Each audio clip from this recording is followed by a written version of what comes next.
능히 아시아에서 말씀을 전하지 못하게 하시거늘 그들이 부르기아와 갈라디아 땅으로 다녀가 무시아 앞에 이르러 비두니아로 가고자 애쓰되 예수의 영이 허락하지 아니하시는지라. 무시아를 지나 드로아로 내려갔는데 밤에 환상이 바울에게 보이니 마게도냐 사람 하나가 서서 그에게 청하여 이르되 마게도냐로 건너와서 우리를 도우라 하거늘. 다 같이요. 바울이 그 환상을 보았을 때 우리가 곧 마게도냐로 떠나기를 힘쓰니 이는 하나님이 저 사람들에게 복음을 전하라고 우리를 부르신 줄로 인정함이로라. 아멘. 내가 세운 계획대로 되지 않을 때, 내가 세운 계획대로 되지 않을 때라는 제목으로 하나님 말씀을 전하도록 하겠습니다. 여러분 어떻습니까? 내가 세운 계획대로 2025년, 아니 과거에도 잘 되고 있으십니까? 제 짧은 과거지만 과거를 돌아볼 때, 내 삶의 계획대로 되는 일보다는 되지 않는 일이 더 많았음을 고백하게 됩니다. 제가 아버지가 소천한 다음에 뒤늦게 신학교에 가는 과정에서도 이미 모든 신학교가 다 시험이 끝난 상태에서 단 한 학교만 시험이 남아서 재수하면 안 된다는 막내 삼촌의 적극적인 권유로 말미암아 그 학교에 억지로 또 끌려가서 시험을 보게 되는, 그래서 이제 목회자의 길을 가게 되는, 길을 걸어갔던 그 과정을 보면 내 계획에 없던 것들이 또 이렇게 신학교를 가게 되고 되는구나라고 느꼈고요. 또 교회에서 잘 아시다시피 쫓겨나기도 하고 또 부임하기도 하고 이런 상황들이 내 계획에는 없었던 거거든요. 그러면서 교회를 개척함에 있어서도 더 사랑의 교회에서 갑자기 개척을 준비하라고 말했지 그 전에 제가 준비했던 건 전혀 아니었습니다. 교회를 개척한 장소를 서천동에 개척하는 것도 제 계획에는 없었고요. 코로나 기간에 교회를 이전하는 것도 제 계획에는 없었습니다. 또 우리 교회에서 일꾼을 세우는 임직식도 원래 계획은 1년 전에 더 하려고 했는데 정말 뜻하지 않게 노회와 그런 소통하면서 그런 노회분들의 권면을 통해서 1년이라는 시간을 더 뒤로 미루면서 훈련하면서 그 시간들을 보내었습니다. 저희 장모님이 병원에 뜻하지 않게 입원하셨는데 이것도 제 인생 가운데 전혀 정말 건강한 장모님이 병원에 입원하게 되는 그런 사실을 보면서 쭉 돌아보면 내가 계획한 대로 되는 것보다 오히려 계획한 게 안 되는 게 더 많았구나라는 것을 알게 됩니다. 하지만 감사한 건 뭐냐면요, 내 계획대로 안 되어서 감사합니다. 내 계획대로 안 되어서 감사한 거예요. 만약에 내 계획대로 됐다면 이 한 고집하는 이 한 고집이 과연 꺾였을까요? 내가 생각하는 신념이 과연 꺾였을까요? 내가 계획대로 되지 않는 그 상황 앞에서 하나님은 내 고집을 꺾으셨고 내 신념을 꺾으셨다라는 것입니다. 그래서 그 고집 앞에서 하나님의 마음이 중요하지 내 마음은 하나도 중요하지 않다는 것을 날마다 고백하고 경험하게 만드신 분이 하나님이십니다. 성경에 보면 많이 고집스러운 사람이 있지만 저는 특별히 한 사람을 꼽으라면 요나입니다. 이 요나가 엄청난 고집쟁이에요. 1장 3절에 보십시오. 우리 같이 읽습니다. 시작. 그러나 요나가 여호와의 얼굴을 피하려고 일어나 다시스로 도망하려 하여 욥바로 내려갔더니 마침 다시스로 가는 배를 만난지라. 여호와의 얼굴을 피하여 그들과 함께 다시스로 가려고 뱃삭을 주고 배에 올랐더라. 앞뒤 문맥은 자세하게 설명을 안 하지만 요나에게 하나님이 말씀하십니다. 요나야, 니느웨에 가서 복음을 전해라. 하나님을, 예수님을, 성령님을 전해라 라고 니느웨로 가라고 했어요. 근데 요나는요, 니느웨가 싫은 거예요. 왜요? 그들은 절대 구원받으면 안 되거든요.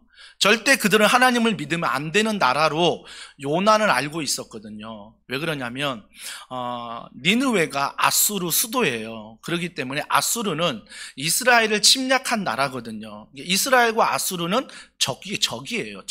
대적이라고요.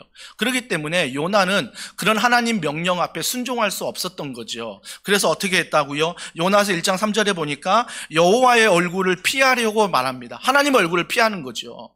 하나님 계속 그렇게 말하실래요? 내 고집, 내 신념, 내 생각, 내 계획이 있거든요. 나 이럴 바에는 하나님 안 만날게요. 피해버립니다. 피해버려요. 근데 피한데 어디까지 가냐면 다시스로 도망하려 하여 요바로 내려갔다라고 말합니다. 니느웨와 정반대의 길입니다. 엄청 멀리 도망간 거예요. 그러니까 내 고집대로 내 계획대로 안 되니까 하나님 필요 없어요라고 내 생각대로 내 고집대로 할게요라고 해서 멀리 도망가 버립니다. 멀리 도망가면서 그 중요한 단어가 뭐냐면 그 도망가는 과정 중에 마침이란 단어가 들어갑니다. 여러분, 이 단어가 하나님의 계획 안에 순종하지 않는 성도들에게 오해되는 단어예요. 그러니까 내가 내 고집대로 계획대로 신념대로 생각대로 막 하나님 피해서 도망가고 있는데 마침 배가 있는 거지요. 그때 어떤 착각합니까? 맞아, 내 고집이, 내 계획이, 내 생각이 하나님 뜻에 맞는 거야, 옳은 거야 라고 생각합니다. 왜요? 마침 배가 기다리고 있거든요. 하나님을 피해 도망가고 있는데 마침 배가 있거든요.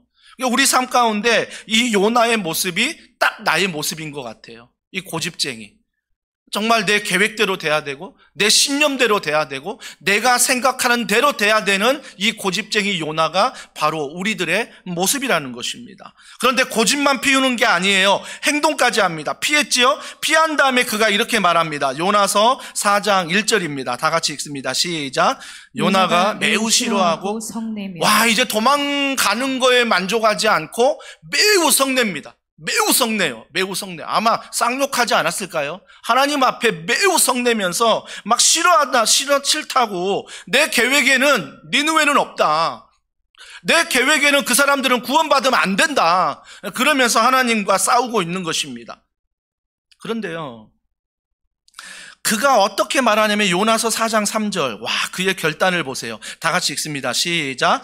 여호와여, 원하건대 이제 내 생명을 거두어 가소서. 사는 것보다 죽는 것이 내게 나음이니. 와, 하나님, 니느웨 계속 내가 가서 복음 전하라고 한다면 나 확 죽어버릴게요. 하나님, 니느웨를 택할래요? 나를 택할래요? 하나님한테 겁박하고 있는 것입니다. 죽어버리겠다는 거거든요. 이건 진심입니다. 거짓이 아니에요. 정말 그 정도로 아수르 이방인들을, 이스라엘 백성들을 싫어했거든요.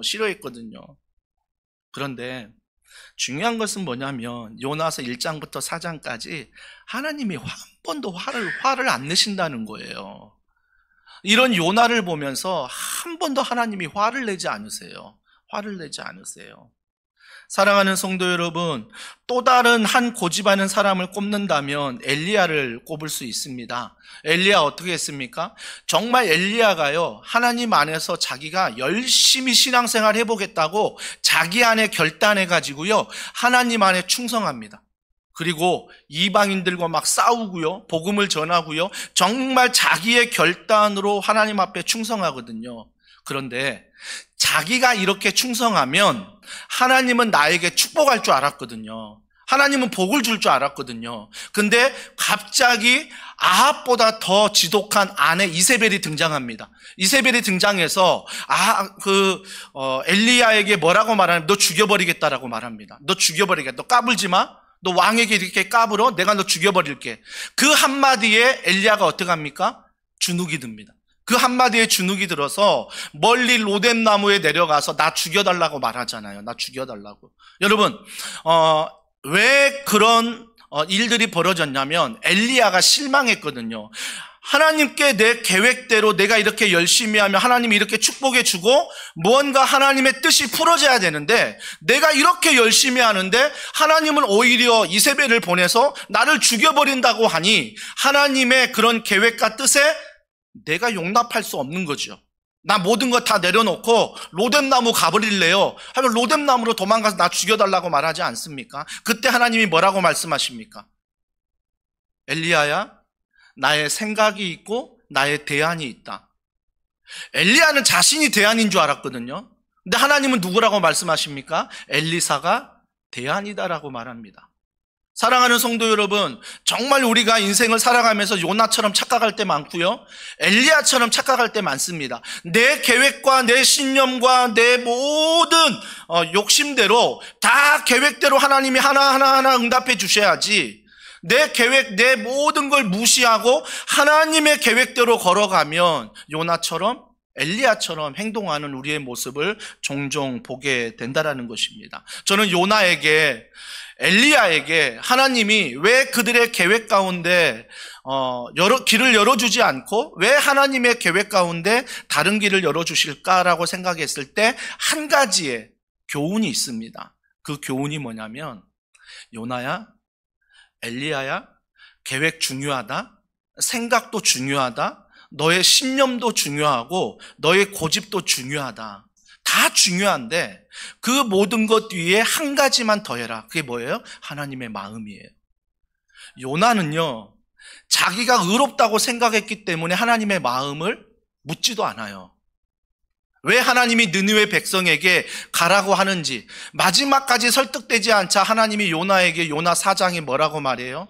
요나야, 너는 네 계획대로 안 된다고 나한테 성내고 화내지. 근데 니느웨에 좌우를 분별하지 못하는, 아직까지 하나님을 모르는 몇 명이 있다고요? 12만 명이 있대요. 12만 명이 있다라는 것입니다. 하나님은요, 요나 한 사람도 귀하지만, 요나는요, 요나 한 사람 살려고 얘기하지만 하나님의 마음은 요나에게도 있지만 지금도 죽어가는 12만 명에게 하나님의 마음이 있다라는 것입니다. 요나야, 왜 내가 니느웨로 가라고 하는지 알겠니? 12만 명이 하나님을 모르고 죽어가고 있거든. 그래서 너가 꼭 가야 돼. 이 하나님의 마음을 요나는 자기의 고집 때문에, 자기의 계획 때문에, 자기의 신념 때문에 모르는 거예요. 전혀 모르는 것.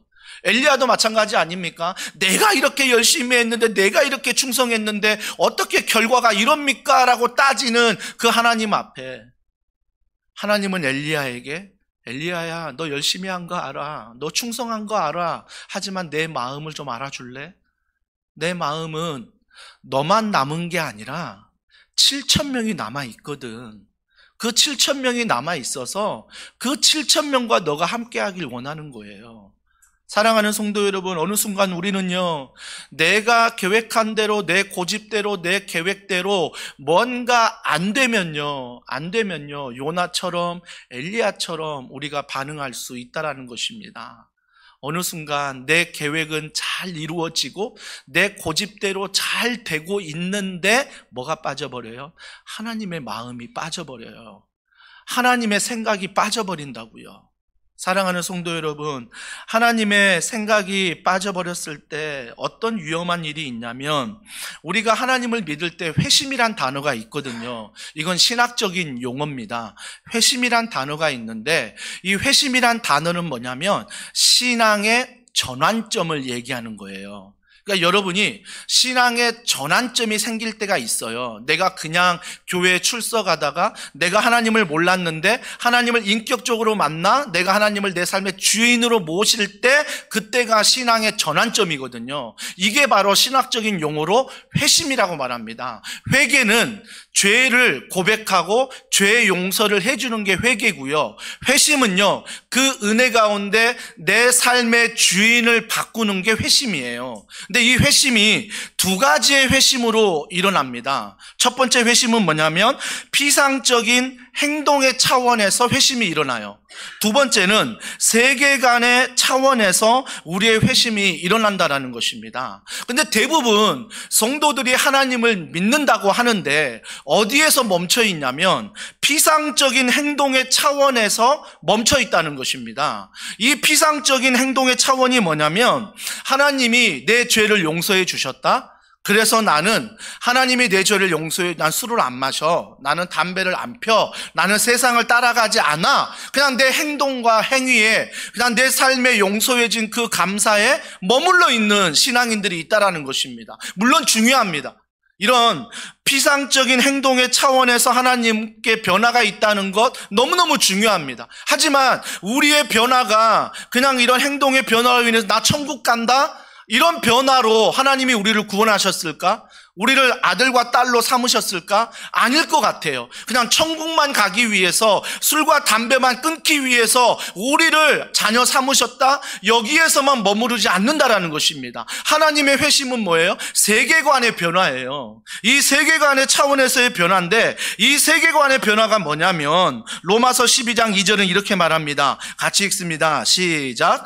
너희는 이 세대를 본받지 말고 오직 마음을 새롭게 함으로 변화를 받아 하나님의 선하시고 기뻐하시고 온전하신 뜻이 무엇인지 분별하도록 하라. 이게 바로 세계관의 변화와 세계관의 차원의 변화인데요. 자, 말씀을 잘 보세요. 너희는 이 세대를 본받지 말아라. 이건 피상적인 행동과 동일하잖아요. 내가 세상을 본받지 말아야지. 이건 피상적인 행동의 차원인데 그 뒤가 바로 세계관의 차원이에요. 오직 마음을 새롭게 함으로 변화를 받아. 어떤 변화요?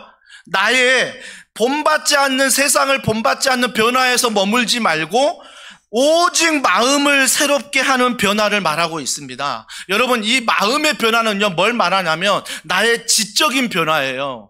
나의 지성의 변화예요. 나의 지혜의 변화를 말하고 있는 거죠. 그래서 가슴의 어떤 하트, 어떤 감정을 말하는 게 아니라 하나님의 마음, 이 마인드를 얘기하는 거죠. 이 마인드의 변화인데 이 마인드의 이 어떤 변화가 지혜와 연결되어 있다는 거죠. 예를 들면 이거인 것 같습니다. 하나님을 인격적으로 만나기 전에는 내가 돈에 대한 관점이 이거였어요. 근데 내가 하나님을 인격적으로 만난 다음에 돈에 대한 관점이 마음을 새롭게 함으로 변화되는 것, 이게 바로 세계관의 변화입니다. 그러니까 관점이 달라지는 거죠. 예전에 예수님을 인격적으로 만나기 전에 물질, 이 돈의 관점과 예수님을 만난 다음에 내 돈의 관점이 바뀌었다라는 거죠. 직장에 대한 관점도 마찬가지고요. 가정에 대한 관점도 마찬가지입니다. 부부가 서로 보는 관점도 달라지고요. 부모가 자녀를 보는, 자녀가 부모를 보는 모든 관점이 달라지는 거죠. 이게 바로 세계관의 변화예요. 그러니까 주님을 믿음으로 주님은 어디까지 변화되길 원하냐면 우리의 행동의 변화도 있지만 우리의 생각, 우리의 지식, 우리의 관점이 변화되길 원하는 거죠. 관점이 변화되길 원하는 거죠. 여러분, 관점이 변화되면 어떤 일이 벌어집니까? 자동적으로 그렇게 됩니다. 정말 그래요. 내가 예수님 잘 믿어야지라고 해서 결단해서 믿는 게 아니라 내가 자연스럽게 예수를 가까이 하고 있고 내가 예수를 가까이 하고 있네? 주일날도 아주 자연스럽게 11시 되면 주일 예배당으로 오고 있고 아주 자연스럽게 식사 마치고 교회 사역에 훈련에 동참하고 있고 와, 내가 예전과 다르게 예전에는 이렇게 해야지 결단하면서 했는데 지금은 아주 자연스럽게 하고 있다라는 것입니다. 아멘을 안 하시는 거 보니까 억지로 하시는 분들이 아직도 많은 것 같습니다. 결단하면서 예배 끝나고 또 식사 봉사인데 어떻게 하지? 또 설거지하고 또 2시에 어와나 해야지, 제자반 해야지, 또 당회 모임도 있고 막 이런 생각들. 그리고 4시 되면 또 제자반 있고 또 모여서 뭔가를 해야 되고 이런 생각들. 여러분, 이게 자연스러워지셔야 됩니다. 하나님을 인격적으로 만난 다음에 관점이 변한다면 자연스러우셔야 돼요. 훈련 6시에 끝나잖아요. 훈련 6시에 끝나면 와, 끝났구나. 이제 내가 직장으로 한 주간 파송되지. 이게 자연스러워야죠. 교회에 가서, 직장에 가서 하나님의 은혜로 아주 직장을 하나님의 관점으로 바라보면서 걸어가는 것, 이게 진정한 회심이라는 거죠. 저는 더원사랑의 교회가 행동의 회심으로만 머무르지 않고 그 행동의 회심도 중요하지만 그걸 뛰어넘어 우리의 생각, 우리의 지식, 우리의 자동적으로 행해지는 모든 관점의 변화가 일어나는 귀한 교회가 되기를 주님의 이름으로 축복합니다. 그러면서 자연스럽게 자동적으로 이렇게 되는 놀라운 일들이 일어난다라는 것입니다. 사도 바울 보십시오. 사도 바울 정말 예수님을 만나기 전에 그리스도인들을 핍박했던 자입니다. 예수 믿는 자들 잡아다가 감옥에 가두었던 자입니다. 그래서 그의 관점은 뭐예요? 예수 믿는 자들 무조건 몽둥이로 때려야 돼. 이게 관점이었어요. 이게 사울의 관점이었다고요. 근데 사울이 예수님 만난 다음에 그의 관점이 변화되죠. 그의 관점이 변화가 뭐예요? 그들이 믿는 예수님이 진짜 우리가 기다리는 메시아구나. 이 관점이 변화되니까 오히려 본인이 더 예수를 증거하고 예수를 전하는 그 위치에 서는 것입니다. 사울의 엄청난 관점의 변화거든요. 여러분, 사울이 완벽주의잖아요. 그 사울이 또 가르치는 은사가 있어서 서론, 본론, 결론, 기승전결이 정확하잖아요. 그래서 토시 하나 안 틀리고 저도 원고를 써서 설교하지만 건너뛰기도 하고 넘어가기도 해서 기승전결이 좀 안 맞기도 하고 저는 여기에서 부족하거든요. 연약하거든요. 근데 사도 바울은 뭔가 원고를 작성했으면 그대로 읽는 성도들의 눈은 하나도 안 보고 그대로 말씀만 읽어서 말씀만 전하는, 토시 하나 안 틀리는, 그래서 서론 본론 결론이 정확하게 전달되는 하나님의 말씀을 믿는 이런 스타일이라고요. 완벽주의 스타일입니다. 이런 분이 더원 사랑의 교회 담임 목사가 아닌 걸 여러분 기뻐하시기 바랍니다. 정말 얼마나 여러분 피곤하겠습니까? 아닌가요? 얼마나 피곤하겠습니까?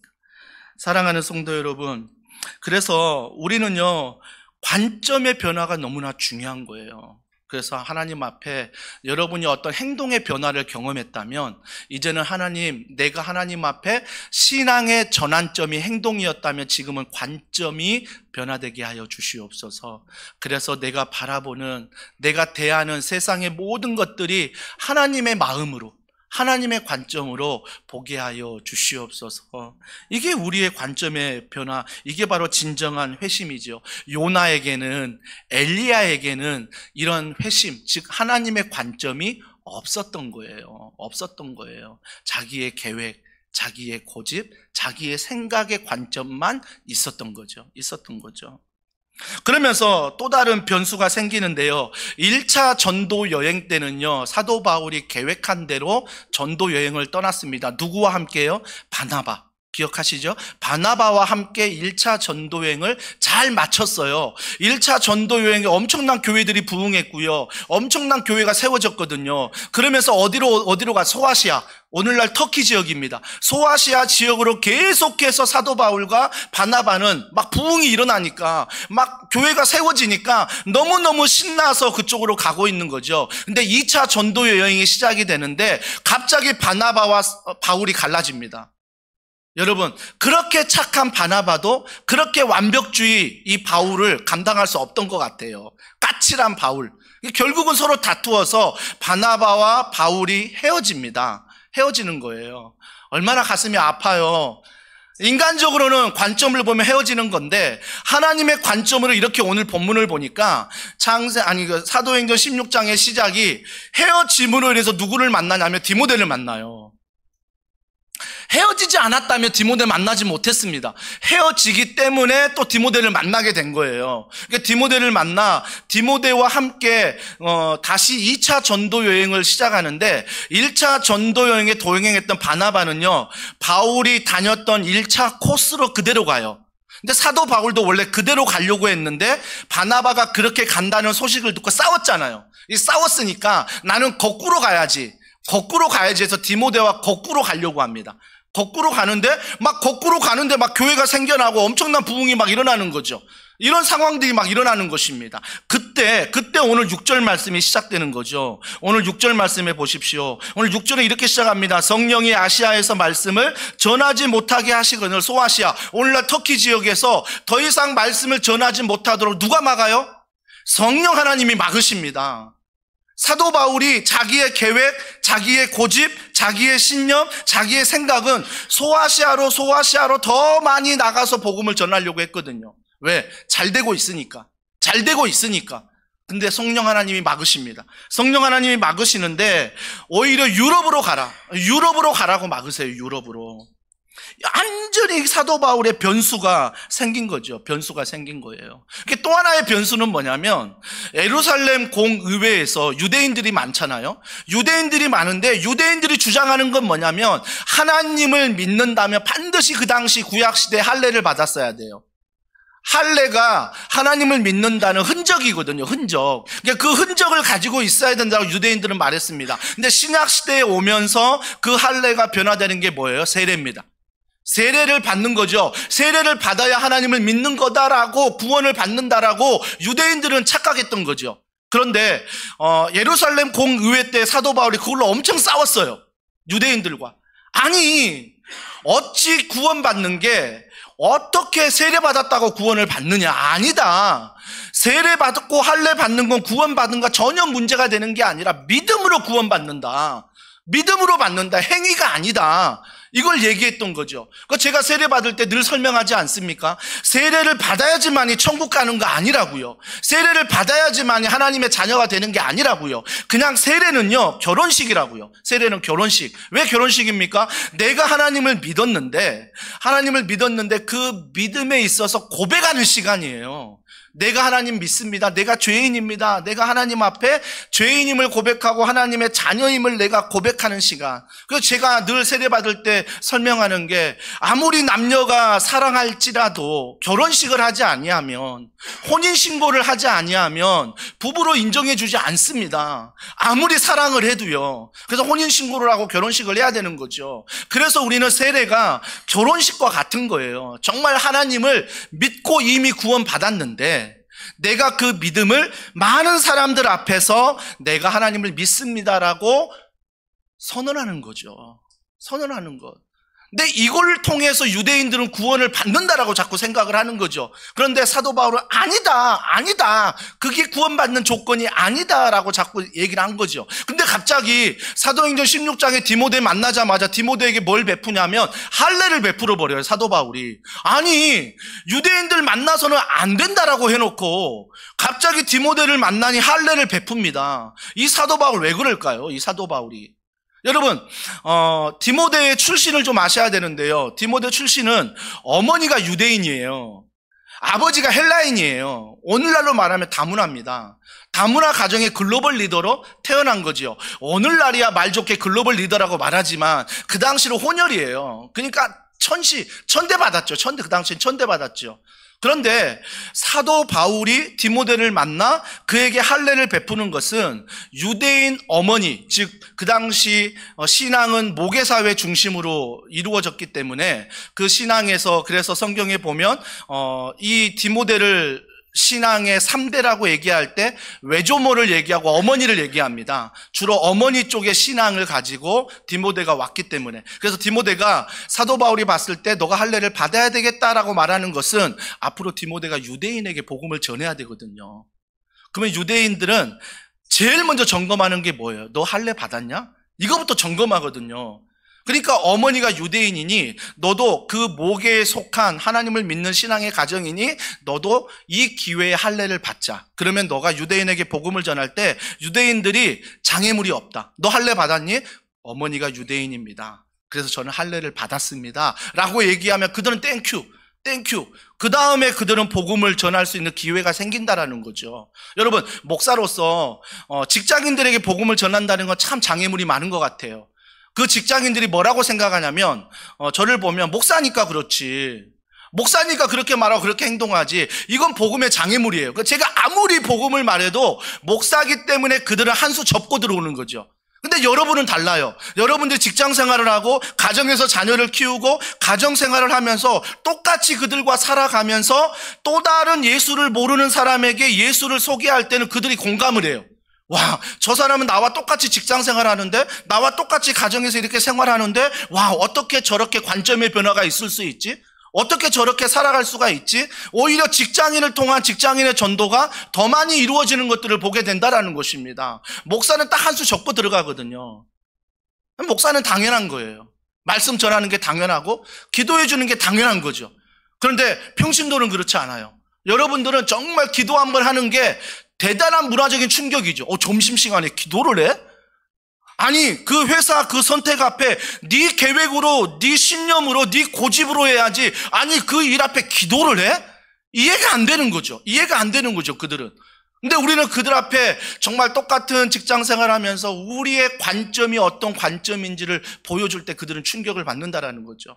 우리 청년부 리더 중에 한 사람이 기도 제목을 주중에 저에게 카톡으로 부탁했습니다. 목사님, 제가 한 프로젝트를 진행하는데 정말 이 프로젝트 진행하면서 정말 막 엎치락뒤치락 했거든요. 엄청난 살얼음판을 겪는 친구인데 이번 한 달 동안, 10월 한 달 동안 주일도 다 출근하라고 그랬대요. 그래서 근무해야 된다. 다 야근하고 막 그런 식으로 해서 제가 그 다음에 또 찾아가서 1대1로 면담을 했는데 너만 어떻게 예외로 둘 수 없다라고 하면서 계속적인 주일 성수에 대해서 못하는 상황이 지금 벌어지고 있어서 목사님 기도 제목 부탁드립니다라고 저에게 문자를 줬더라고요. 제가 그렇게 했어요. 하나님이 왜 그 마음 모르시겠냐? 하지만 주일 예배 나올 수 있도록 먼저 기도하고, 두 번째, 만약에 회사에서 그 일을 감당하기 위해서 못 나온다면 하나님 앞에 기도한 이후에 이 프로젝트가 정말 탁월하게 잘 준비될 수 있도록 또 회사에 충성을 해라. 그 다음에 너가 이런 상황이니 온라인 예배를 드려서 내가 평소에 11시 예배를 드리는 마음으로 준비하고, 정말 마음과 뜻과 정성을 다하여 너가 온라인 예배를 드린다면 하나님이 그 예배 기뻐하지 않겠느냐. 내가 편한 대로 온라인 예배 드리는 게 아니라 정말 이런 상황에서 내가 드린다면 하나님이 왜 그건 모르시겠느냐. 그러면서 제가 일단 주일 성수에서 예배만큼은 올 수 있도록 기도하자 했는데 안 온 것 같아요. 못 온 것 같아요. 못 온 것 같아요. 하지만 이런 몸부림 저는 중요하다고 봅니다. 당연한 게 아니라 그런 하나님의 관점에서 내가 주일 성수를 하는 것, 내가 리더로서 청년 다락방을 책임지고 있는 그 위치에서 내가 한 사람 한 사람 순원들을 책임지려고 하는 모습, 이런 관점이 중요한 거예요. 그러면서 할례를 베풀지요. 할례를 베푸는데 저는 이런 생각을 해봅니다. 잠언 16장 9절입니다. 다 같이 읽습니다. 시작. 사람이 마음으로 자기의 길을 계획할지라도 그의 걸음을 인도하시는 이는 여호와시니라. 사도 바울이 그렇게 할례를 반대했지만 하나님이 정말 디모데를 만나서 할례를 받게 하시니 아마 깨달았을 거예요. 내가 계획하고 내가 생각하고 내가 신념을 가지고 내가 고집하고 나의 관점이 하나님 말씀 앞에 변화되는 것을 경험했을 거예요. 아, 하나님은 나의 계획이 아니라 하나님의 계획대로 나를 인도하시는 거구나. 한 목회자를 만났는데요. 제가 순장반 온라인에도 몇 주 전에 한번 업데이트를 한 것 같은데, 한 목회자를 만났어요. 너무 목회가 힘들대요. 목회가 너무 힘들고 몇 년 목회했는데 숫자도 늘지 않고 예배 드리는 게 너무 하루하루가 힘들다. 가족만 모여서 예배 드리는 그 예배가 너무 힘들다는 얘기를 하면서 그런 스트레스가 있을 때마다 그 목사님이 운전을 한대요. 운전을 하는데 그러면 스트레스가 확 풀린대요. 제가 물어봤어요. 왜 운전을 하면 스트레스가 풀립니까? 저는 뭐 스피드인 줄 알았거든요. 속도인 줄 알았어요. 근데 그 친구가 정말 마음에 아픈 이야기를 합니다. 운전할 때는 내가 조종하는 대로 간다라는 것입니다. 내가 왼쪽을 가고 싶으면 왼쪽으로 갈 수 있고, 오른쪽으로 가고 싶으면 오른쪽으로 갈 수 있는, 물론 불가항력적인 상황이라면 또 못 갈 수도 있지만 대부분의 경우는 내가 운전하는 대로 갈 수 있다. 나는 목회하면서 너무너무 힘든 이 상처들을 운전할 때 좀 내가 원하는 대로 가는 방향대로 가는 게 너무 스트레스가 풀린다라고 얘기합니다. 공감이 되더라고요. 공감이 되더라고요. 우리도 다 공감되지 않습니까? 어떤 목회자만의 어떤 공감이겠습니까? 내가 계획한 대로 되고자 하는, 내가 생각한 대로 되고자 하는, 내 고집대로 좀 됐으면 하는 마음이 어찌 목회자에게만 있겠습니까? 우리 모두에게 있습니다. 그래서 우리가 왼쪽으로 돌리면 왼쪽으로 가고 오른쪽으로 돌리면 오른쪽으로 가고 막 이런 일들이 있으면 좋겠잖아요. 저는 뜻하지 않게 첫째 녀석이 군대를 가면서 이제 미국에 들어가지 않고 한국에서 편입을 준비하겠다고 얘기해서 갑자기 저는 놀랐습니다. 그때 순간 드는 생각이, 내 방은? 이런 생각이 들었거든요. 그때 이 첫째는 무조건 군대 마치고 다시 미국으로 가는 줄 알고 방 3개짜리 계약해가지고 여기서 오래오래 살려고 생각을 해서 제 방을 아름답게 꾸며놨거든요. 근데 이 아이가 갑자기 한국에서 편입을 하겠다고 결정을 해버린 거예요. 제 계획에 없던 일이거든요. 그럼 내 방은? 그래서 이제 아내도 당연히 얘기하는 거예요. 자기 방 비워서 아들에게 줘야 된다. 물론 이제 조금은 섭섭했는데 그래도 아들이 또 한국에서 지낸다 하니 그래 그동안 못다한 시간이 있으니 내 방이라도 줘야 되겠다. 감동받겠지라고 생각했는데 감동은커녕 그냥 당연하게 들어가더라고요. 당연하게 들어갔는데 그래서 둘째 녀석 방이 첫째 방보다 좀 더 커요. 그러니까 둘째 녀석 방에 제가 이제 꼬셨죠. 여기에 책상 너 거 내 거 합하면 딱 2개 들어간다. 그래서 같이 앉아서 우리가 지내보자 했더니 와, 의외로 얘가 허락을 하는 거예요. 아빠 괜찮아. 허락을 하더니 제가 주말에 주로 말씀을 준비하고 걔는 주말에 주로 이제 게임하는 시간들이 있잖아요. 게임하면서 하는데 뭐 요즘에 또 친구들하고 통화도 하면서 막 게임을 하더라고요. 나 옆에서 말씀을 준비하는데 게임 통화하면서 막 이게 들리니까 난 괜찮아라고 계속 말은 했으니까 하는데 이 아이가 눈치가 보이는 거죠. 미안한 거죠. 아빠 방 나가면 안 돼? 근데 그렇게 이제 전혀 제 계획에 또 없던 일들이 일어나는 거죠. 그러니까 지금은 제 방은 이제 안방에 침대 옆으로 책상 하나 놓고 이제 거기서 말씀을 준비하고 있어서 아내가 뜻하지 않게 그 안방을 사용하는 게 아니라 거의 모든 시간을 거실에 나가서 아내가 지금 생활하고 있습니다. 그러니까 저 계획이 없던 거거든요. 제 계획에. 그런데 계획이 없던 일 안에 우리가 지지고 볶고 생활하는데 정말 그 안에서 이래서 가족이구나.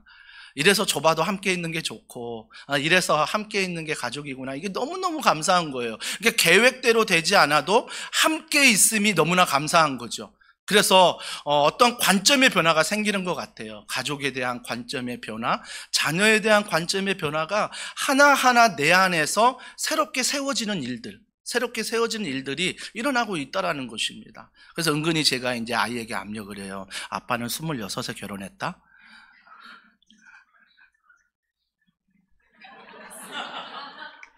방 빼라는 거죠. 근데 전혀 요동하진 않습니다. 누가 요즘 26에 결혼해 그러더라고요. 26에. 하여튼 사랑하는 성도 여러분, 여러분이 가지고 있는 계획 앞에 하나님의 마음을 좀 알기를 원합니다. 그러려면 한 가지 방법뿐이 없어요. 하나님께 기도하십시오. 하나님, 내 계획은 이런데 하나님의 마음은 무엇입니까? 기도하지 않고서는요, 절대 그 마음 내가 순종할 수 없고요, 그 마음 알 수 없습니다. 그래서 기도함으로 하나님 앞에 말씀을 대하고 큐티하고 날마다 월요일부터 토요일까지 말씀 안에서 하루를 시작하고 말씀 안에 하루를 마칠 때 하나님의 마음을 알게 돼요. 하나님이 이러려고 이 남편, 이 아내, 우리 자녀 나에게 주셨구나. 하나님이 이러려고 더원사랑의 교회 보내셨구나. 하나님이 이러려고 직장에 지금 나를 보내셨구나. 이런 것들을 하나하나 누구의 관점으로요? 하나님의 관점으로 알게 된다는 것입니다. 그럴 때 열린 문을 만나고 닫힌 문을 만날 거예요. 어떤 분들은 상식적으로 생각하면 닫힌 문은 안 돼. 이건 잘못된 거야 라고 생각하는데 아니요. 하나님 안에 관점이 변화되면 열린 문도 감사하고 닫힌 문도 감사합니다. 이게 관점의 변화예요. 관점의 변화. 예전에는 무조건 열려야 됐었거든요.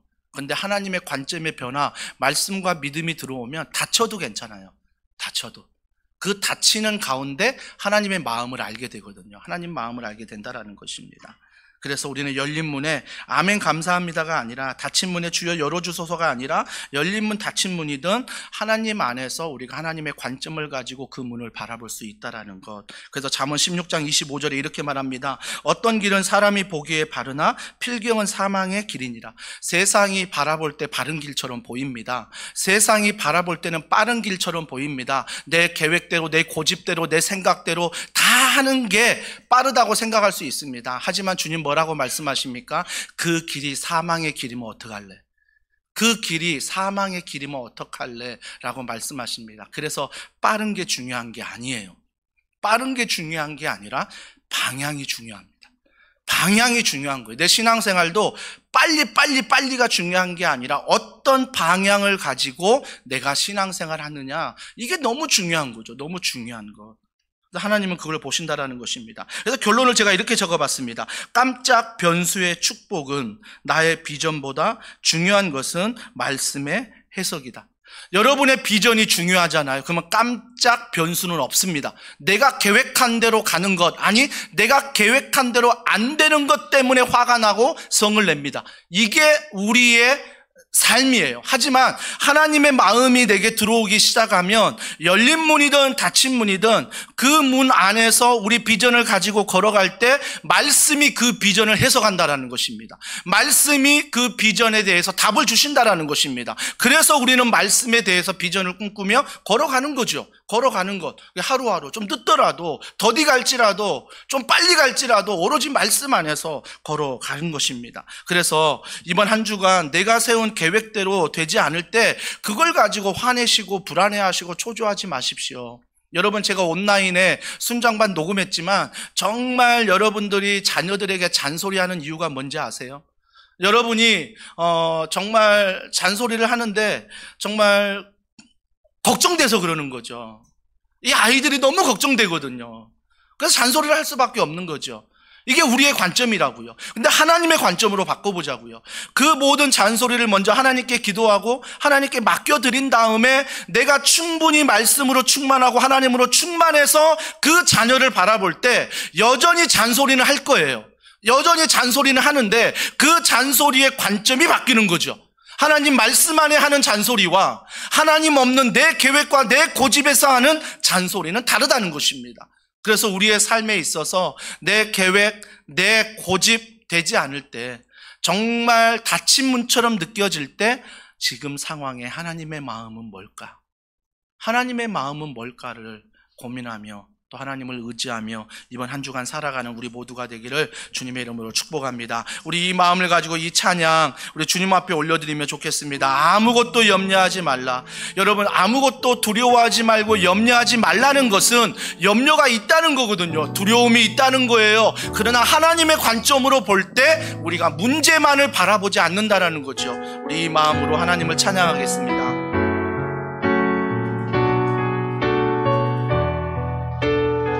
아무것도 두려워 말라. 아무것도 두려워 말라. 주 나의 하나님이 지켜주시니 놀라지 마라. 놀라지 마라. 겁내지 마라.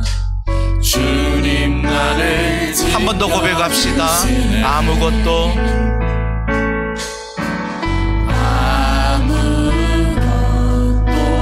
두려워 말라. 주 나의 하나님이 지켜주시네. 놀라지 마라. 겁내지 마라. 주님 나를 지켜주시네. 내 마음이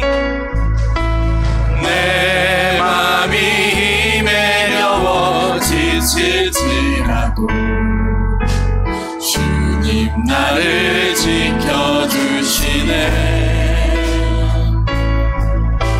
세상의 험한 풍파 몰아칠 때도 주님 나를 지켜주시네. 주님은 나의 산성, 주님은 나의 요새, 주님은 나의 손, 나의 힘이 되신 나의 힘이 우리 이렇게 고백합니다. 나의 믿음, 나의 믿음 주께 있네. 십자가 능력이 내 영광 되었네.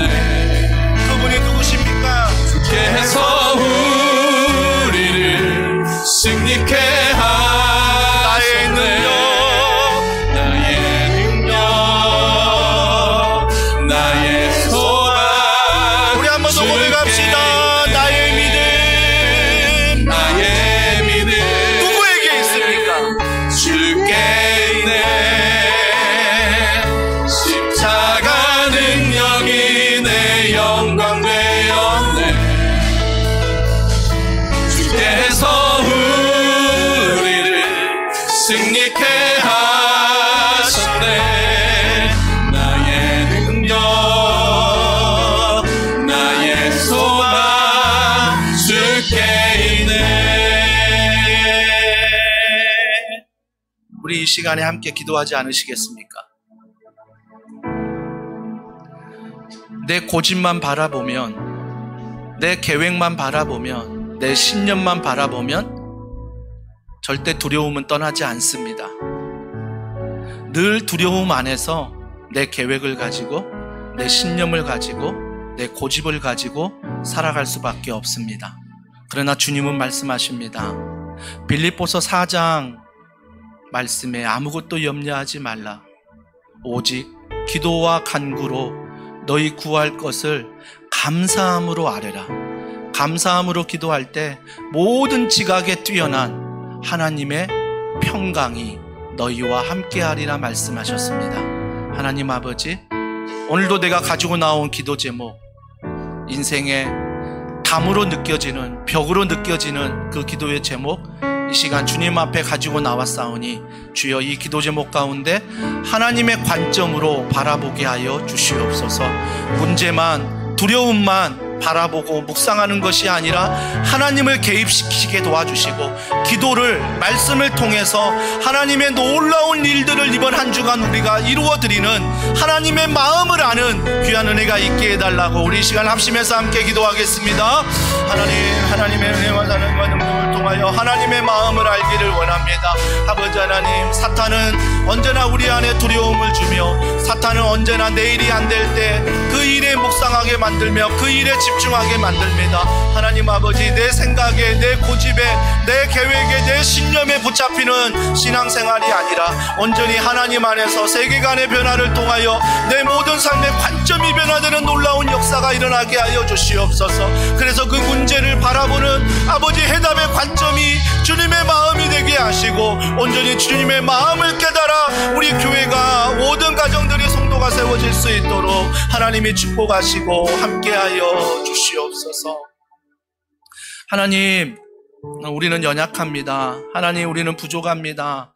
그럼에도 불구하고 이 시간, 이 막힌 담과 같은 내 인생에 뚫어지지 않는 이 문제, 하나님, 내가 더 이상 이 문제를 바라보지 않겠습니다. 더 이상 이 문제를 묵상하지 않겠습니다. 하나님, 이 상황 앞에 여전히 닫힌 문처럼 느껴지지만 열린 문이라 말씀하신 하나님의 마음을 알기를 원합니다. 하나님의 뜻을 알기를 원하나이다. 사랑하는 성도들의 기도와 간구와 말씀 안에 그 하나님의 뜻을 깨달아 오늘도 나의 고집이 아니라 하나님의 말씀 앞에 해답을 가지고 이번 한 주간 살아가는 귀한 은혜가 있게 하여 주시옵소서. 하나님, 이 시간 귀한 예물 하나님 앞에 드립니다. 드리는 이유는 단 하나입니다. 부족한 나를 사랑하시는 그 하나님의 은혜, 지난 한 주간도 우리 삶 가운데 동행하시는 하나님의 은혜, 그 은혜에 감사해서 우리의 물질을 하나님 앞에 드리오니, 하나님, 이 물질이 흘러가고 사용되는 곳에 하나님의 마음이 필요한 곳에 흘러가게 하여 주시옵소서. 세워지게 하여 주시옵소서. 드리는 손길마다 하나님의 기쁨을 맛보게 하시고 하나님이 채워주시는 놀라운 기적을 경험하게 하여 주시옵소서. 하나님, 자영업자들이 20% 미만으로 줄어드는 지금의 상황입니다. 너무너무 경제적으로 어려운 상황인데 하나님, 그럼에도 불구하고 더원사랑의 교회 사랑하는 성도들의 사업장을, 직장을 하나님 돌보아 주셔서 그들이 눈물로 기도하는 그 눈물을 닦아주시고 반드시 먼저 하나님의 마음, 그 믿음 안에 일어설 수 있도록 축복하여 주시옵소서. 많은 환우들이 있습니다. 지금도 병상에서 신음하며 눈물 흘리며 정말 치료받는 많은 환우들 한 사람 한 사람 이 시간 찾아가 주셔서 의사의 손길을 통해, 간호사의 손길을 통해 처방받은 그런 약들을 통해 하나님 그 몸에 잘 받게 하시고, 하지만 그 손에만 맡기지 마시고 하나님께서 치유하셔서 기적적으로 회복되는 놀라운 은혜를 경험할 수 있도록 주여 불쌍히 여겨 주시옵소서. 유학 중인 자녀들, 군에 있는 자녀들, 사랑하는 더원사랑교회 청년들을 성령 안에 붙잡아 주셔서 그들의 인생 가운데 닫힌 문들이 하나님 마음 안에 열리는 귀한 기적을 경험하게 하여 주시옵소서. 모든 것 믿고 감사드리며 예수님의 이름으로 기도합니다. 아멘. 우리 찬양하시면서 준비한 예물 하나님께 드리겠습니다. 나의 생명을 드리리 주 영광 위하여 사용하옵소서. 내가 사는 날 동안에 주를 찬양하며 기쁨의 제물 되리. 나를 받아 주소서. 이 시간 자리에 일어나셔서 주님의 관점으로 이 땅을 살게 하시는 하나님을 찬양하며 나아가겠습니다. 교회여 일어나라, 주께서 부르시니 두려움과 실패 내려놓고 교회여 일어나라, 교회여 일어나라, 주께서 보내시니 우리 부르신 삶의 자리에서 교회여 일어나라. 우린 세상의 빛 하나님의 편지 주의 교회 통해 세상이 주를 보리라. 일어나라 아버지 사랑으로, 아버지 능력으로 서로 하나 되어 그 빛을 비추라. 노래하라 아버지의 사랑을, 아버지의 크심을 이 삶의 노래로 주님을 나타내라. 일어나라. 사랑하는 형제자매 여러분, 하나님 우리를 세상으로 보내십니다. 편한 마음으로 세상으로 돌아가십시오. 선한 일에 용기를 가지시고 악을 악으로 갚지 마십시오. 항상 연약한 자를 돌아보시고 병든 자를 위로하고 어려운 이웃을 격려하시기 바랍니다. 모든 사람에게 봉사하고 섬길 때 주님께 하듯 하십시오. 모든 일을 믿음과 사랑으로 행하시고 어떤 일에도 절대로 소망을 포기하지 마십시오. 왜냐하면 우리는 하나님의 사랑하는 아들, 딸이기 때문입니다. 거룩하신 성령님께 순종하셔서 기쁨과 감사의 생활을 하시기 바랍니다. 우리 하나님 아버지는 항상 여러분을 도와주실 것입니다. 지금은 우리 주 예수 그리스도의 은혜와 하나님의 탐없는 사랑과 성령님의 감화, 감동, 교통, 충만하심이 내 계획대로, 내 고집대로, 내 신념과 생각대로 되지 않는 일을 이번 한 주간 만날 때 그 문이 열린 문이든 닫힌 문이든 하나님 마음을 알기 위한 우리의 믿음의 고백을 통해서 기도할 때 하나님의 마음에 답을 주시기를 원하는 하나님의 놀라운 은혜, 그 은혜가 우리의 가정과 자녀와 이 직장과 이 교회와 이 나라, 이 민족 위에 지금으로부터 영원 무궁토록 함께 하시기를 간절히 축원하옵나이다. 아멘.